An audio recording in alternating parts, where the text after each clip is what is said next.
Buenas a todos de nuevo. Voy a seguir con primero bachillerato con el tema de dinámica, ¿vale? En este caso vamos a ver el péndulo simple. No os asustéis por todas estas fórmulas, vamos a ir viéndolas poco a poco. Como sabéis, me gusta que deduzcamos las fórmulas y no que yo os dé una fórmula y la sustituyáis en el ejercicio, sino que vosotros mismos las razonéis, cosa que os va a venir muy bien para el segundo de bachillerato. Con lo cual vamos a ir viendo todas las deducciones de las fórmulas del péndulo simple. Yo, para hacer el ejemplo, este caso, voy a hacer el ejercicio de la página 286, el ejercicio 7. No me interesa tanto los datos que tienen, ¿vale? Sino usarlo como un ejemplo para sacar toda la información que necesitamos. En este ejercicio me dicen que tengo un objeto que oscila con una cuerda y que en el punto de más cerca del suelo, el más bajo, se encuentra a 2,85 metros del suelo y que en ese movimiento de ir y de venir, ¿vale? Es un movimiento oscilatorio, tiene una frecuencia de 0,111 hercios. Estos son los datos que me da el libro. Entonces, como siempre, cogemos el objeto, me lo llevo aquí y descompongo en fuerzas. ¿Qué fuerzas aparecen? Pues al estar colgado de una cuerda aparecerá una tensión, que es la T, esta de aquí, ¿vale? También aparecerá un peso que todo objeto que está en la Tierra sufre la atracción de la Tierra, con lo cual el peso aparece, y al llevar una fuerza, o sea, al llevar un movimiento, perdón, de ir y de venir, hay una fuerza que podríamos decir que es, yo la he llamado F sub I, porque sería fuerza inercial, la fuerza que lleva el propio objeto, ¿de acuerdo? La que le sigue en el movimiento. Esa fuerza inercial se puede llamar también fuerza centrípeta si la pinto hacia adentro, que sería la misma solo que en sentido contrario, ¿vale? Con lo cual yo voy a usar en este caso esta fuerza que he llamado F sub I, ¿vale? En vez de la fuerza centrípeta que sería la misma pero pintada hacia adentro, que es la que luego hace que vaya hacia el otro lado, ¿vale?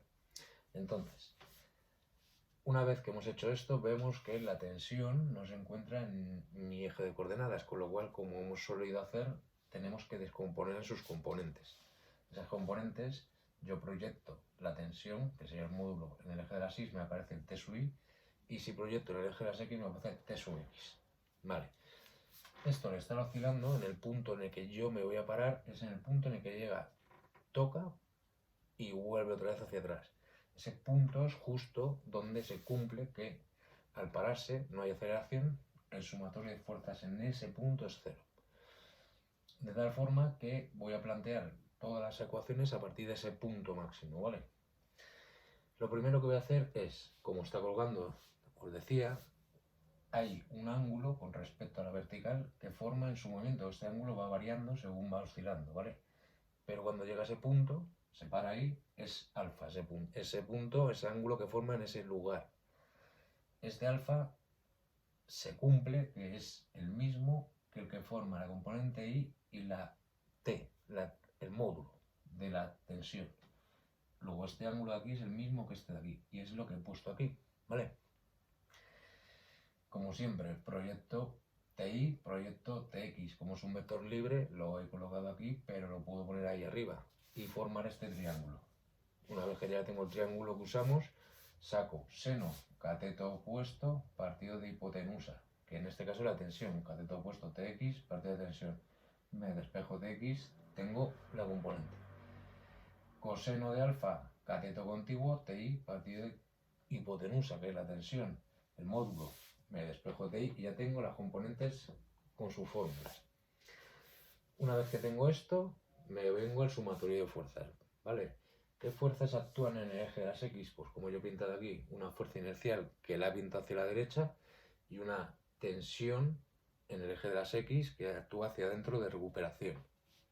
Entonces, yo adjudico el signo negativo a la F sub I, pero es independiente, ¿de acuerdo? Luego Tx menos F sub I, como este punto se ha parado, la bola llega, para y vuelve otra vez para atrás, se cumple que la resta es igual a 0, con lo cual puedo sacar que la componente X de la tensión es igual a la fuerza inercial. Ahora veremos qué fórmula tiene esta fuerza. Y de la misma forma, el peso es contrarrestado en el TI, con TI. Luego el peso le he puesto positivo, menos T sub I negativo y despejo T sub I, que es igual al peso. ¿De acuerdo? Entonces, ¿qué fórmula tiene la fuerza inicial? Como es la fuerza centrífuga, es un movimiento oscilatorio que también nos sirve para los objetos que dan vueltas, sería F sub I es igual a la masa por la aceleración normal, que es la aceleración que tienen los cuerpos que rotan o que oscilan incluso también. Con lo cual, esta aceleración normal tiene la fórmula de v al cuadrado partido de r. Esto lo dejamos aquí. Y ahora, recordad que en el movimiento circular vimos esta fórmula, que la velocidad lineal es igual a la velocidad angular por su radio. Y que también vimos que la frecuencia es la inversa de la tensión. O sea, perdón, del periodo. Pone T y T, tened cuidado que esta es la tensión y esta es el periodo. Y que a su vez el periodo era igual a 2pi partido de omega. El periodo. Y si yo me vengo aquí y me despejo omega, paso este aquí multiplicando, este va acá, me queda que la velocidad angular es igual a la frecuencia por 2pi. ¿Vale? Esta fórmula es del movimiento circular que ya la vimos. Vale. Con lo cual me vengo a esta fórmula de aquí y sustituyo, en vez de poner v, pongo esto de aquí. Como está elevado al cuadrado, elevo al cuadrado las dos, la omega y la r. Este cuadrado con este radio de aquí se me va y me queda m por omega al cuadrado por r. Vale. Ahora el omega al cuadrado lo sustituyo por esto de aquí. Y al estar al cuadrado se me eleva al cuadrado la frecuencia, el 2 y el pi. Luego me queda la masa que la tenía ya de antes. El omega pasa a ser frecuencia al cuadrado, 2 al cuadrado, pi al cuadrado y por el radio que no hemos simplificado. De tal forma, que la fuerza inercial tiene esa fórmula. Si me pidieran la fuerza inercial, llego aquí, acabo aquí el ejercicio, ¿vale? Por eso es interesante ir viendo todo el desarrollo y aprender cómo deducir fórmulas según lo que necesitemos, no coger y una fórmula, porque si no, la memoria enseguida nos cambia esta frecuencia por una omega y ya la hemos liado. De acuerdo, ya tenemos la fuerza inercial aquí, que es la de aquí, vale. Nos venimos aquí y lo que voy a hacer es ir sustituyendo ya todas las fórmulas, la de las componentes de la tensión, la de la fuerza inercial. T sub x, me vengo aquí y lo sustituyo por lo que es T sub x, que es esto de aquí. Pues T por seno de alfa. Por este pasa al otro lado, masa es igual a la fuerza inercial que tiene esta fórmula que hemos sacado de aquí. Y es la que me vengo y coloco aquí. ¿De acuerdo? Siguiente, el peso, que sería m por g, es igual a t por coseno de alfa, que sería este de aquí, t sub i es t coseno de alfa, pues t por coseno de alfa. De esta fórmula de aquí me despejo la tensión. Si me dieran el ángulo y me pidieran la tensión y me dieran la masa, ya podría yo sacar lo que vale la tensión. ¿De acuerdo? Con lo cual, en otro ejercicio, mejor es útil quedarnos aquí y ya está. Con lo cual, me despejo la t. Ahora, lo que voy a hacer es, aquí tengo una t, aquí tengo la otra t, voy a sustituir este valor aquí, que es lo que he hecho aquí. Luego, en vez de poner t, pongo m por g, partido del coseno de alfa, partido del coseno de alfa, por lo que estaba ya, que era el seno de alfa, por seno de alfa. Esto de aquí. Y es igual a la masa por la frecuencia al cuadrado por 4 por pi al cuadrado por r. Masa por frecuencia al cuadrado por 4 por pi al cuadrado por r. Las masas se me van, ¿vale? Y me queda. Y recordar que seno partido de coseno es la tangente. Luego me queda g, gravedad, por tangente de alfa va a ser igual a o frecuencia al cuadrado, pi cuadrado, r. G por tangente de alfa igual a frecuencia al cuadrado por 4 por pi al cuadrado por r. Si me pidieran el ángulo, lo sacaría de aquí. Me darían el radio del movimiento, ya me quedaría aquí. Si me pidieran la frecuencia y me dieran el ángulo, me podría sustituir de aquí. En este caso vamos a ir más allá.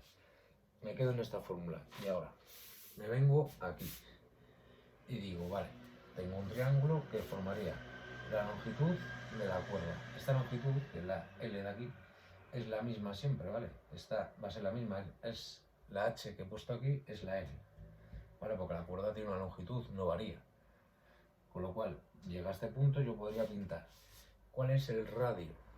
El radio, si esto en vez de estar oscilando, de ir y de venir, estuviera dando vueltas, ese radio lo veríamos identificado por el círculo, pero en este caso ese radio que pone en esta fórmula de aquí es esta de aquí, esto de aquí, esto es R, que es lo que yo he puesto aquí, ¿vale? Que sería la distancia que hay desde el punto máxima amplitud hasta el punto de equilibrio, el punto central, esta R. Y este sería el alfa, este ángulo de aquí, alfa, que es el mismo de aquí. Vale, pues ahora yo digo, voy a despejarme la tangente. ¿Tangente qué es? Cateto opuesto partido cateto contiguo. Cateto opuesto partido cateto contiguo. Yo lo pinto aquí de tal forma, ¿vale? Que parece más grande este cateto, pero es mi cateto, no es la hipotenusa. Ya tengo la tangente de alfa aquí, pues en vez de poner tangente de alfa aquí, voy a sustituir por esta relación, que es lo que he hecho aquí.